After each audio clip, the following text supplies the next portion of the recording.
हे भगवान श्याम सुंदर, उसके पेट में हाथ डालना, एक पंचजन नामक संघ आपको प्राप्त होगा। बाहर आकर के संघ बजा दीजिएगा, युवराज प्रकट हो जाएंगे। ठाकुर जी कहा कि भगवान अंदर प्रवेश किया। अंदर प्रवेश करने के बाद गोविंद की कृपा हो गई।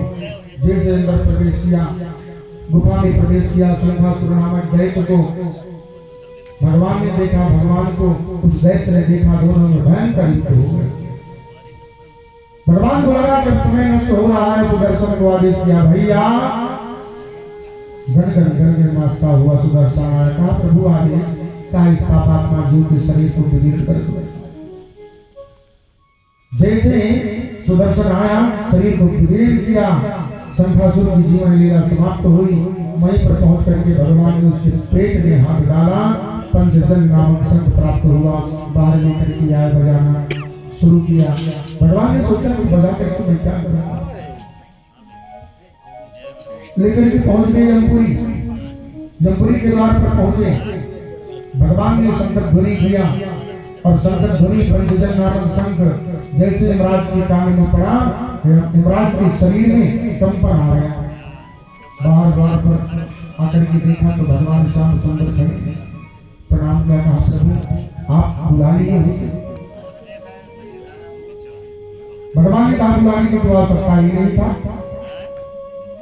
भैया यमराज ये बताओ, मेरी गुरु जी के पुत्र का प्राण तुम्हारे यहाँ है? क्या महाराज है? कहा वापिस कर दो। यमराज ने कहा महाराज वापिस तो नहीं करेंगे। बोले क्यों? कहा प्रभु आपका आदेश है कि मरने के बाद किसी के प्राण को वापिस नहीं किया जाए। भगवान ने कहा बड़े विचित्र हो, आदेश किसने दिया? कहा प्रभु आपने। कहा भगवान ने कहा मैं फिर आदेश दे रहा हूँ कि वापिस कर दो। कहा प्रभु ठीक। गुरु जी के पुत्र के प्राण को भगवान मुरली भर लेकर के पहुंच गए। शरीर में प्रविष्ट हो गया जीवात्मा। भक्तों बालक उठ करके खड़ा हो गया, माता जी से प्रणाम किया, पिताजी से प्रणाम किया। दोनों प्राणी अपने जीवित पुत्र को देख करके रोना शुरू कर दिया, भगवान के चरण को पकड़ लिया। भगवान ने कहा गुरु जी कौन सा पाप खिला रहे हो मेरे ऊपर? अरे आप मेरे गुरु जी हो। कहा कुछ नहीं, आप मेरे पार ब्रह्म परमेश्वर हो। मेरा कर्तव्य जो था मैंने अपने कर्तव्य को निभाया। और प्रभु अब आप केवल कृपा दृष्टि हम तीनों प्राणियों के ऊपर कर दीजिए, मेरा जीवन धन्य हो जाएगा।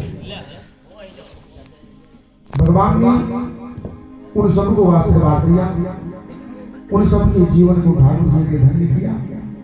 और धन्य करने के बाद भगवान सुंदर मथुरापुरी में विराजमान आ गए। माता जी का दर्शन हुआ, पिताजी का दर्शन हुआ। सुखदेव स्वामी कहते हैं राजन, इसी प्रकार भगवान अपने सुंदर सुंदर लीलाओं को करना शुरू कर दिया। महाराज उद्धव जी ध्यान दीजिएगा, कृष्णानारं प्रवरो मंत्री कृष्णस्य दयति सखा, शिष्यो बृहस्पति साक्षात् अद्भवो बुद्धिसत्तमा। भगवान के एक परम भक्त हैं जिनका नाम है उद्धव जी महाराज। उद्धव जी महाराज पढ़े लिखे थे, विद्वान थे, ब्रह्म ज्ञान अर्जन कर लिया। ध्यान दीजिएगा, ब्रह्म ज्ञान अर्जन किया और ब्रह्म ज्ञान अर्जन करने के बाद उद्धव जी के हृदय में अहंकार प्रविष्ट हुआ। आए भगवान से मैंने कहा केशव आप अकेले ही राज्य करो। भगवान ने कहा हाँ सखा। उद्धव जी से भगवान बहुत प्रेम करते हैं। श्याम वर्ण उद्धव जी का भी नाम, दिव्य मुखार मंडल था, दिव्य छटा थी प्रभु की।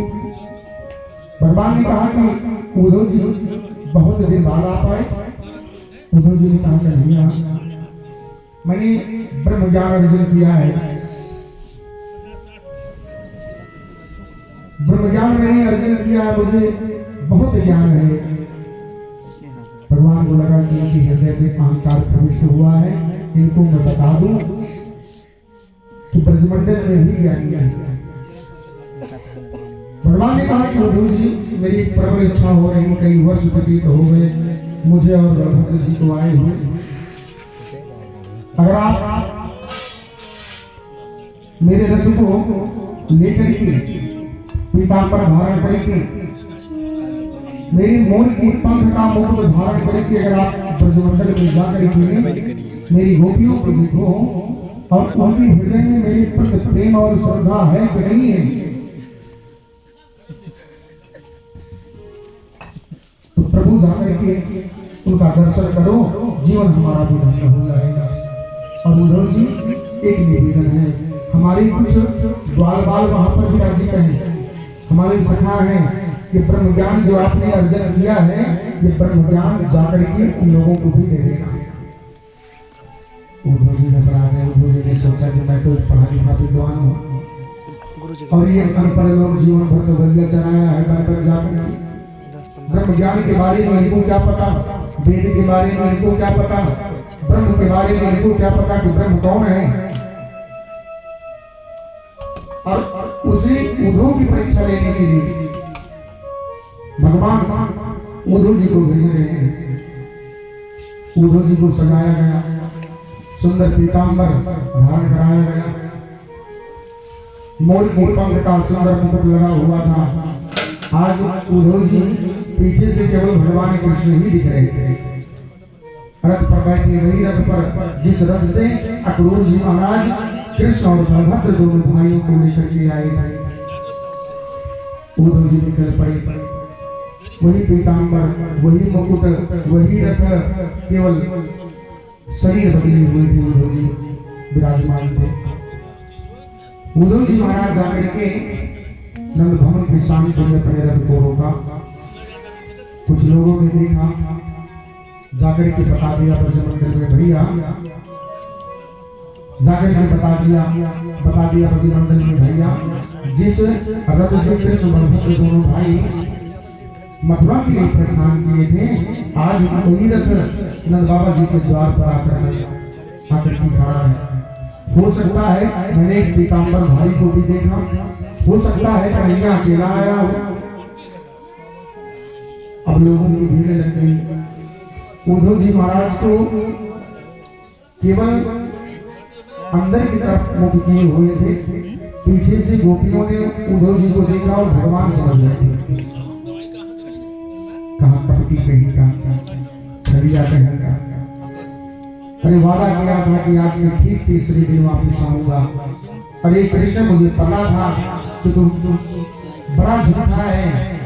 उद्धव जी के कान में जब आवाज पड़ी कि जिस ब्रह्म ज्ञान को मैं लेकर के भ्रमण कर रहा हूँ वो ब्रह्म ज्ञान तो इन गोपियों के हृदय में विद्यमान है।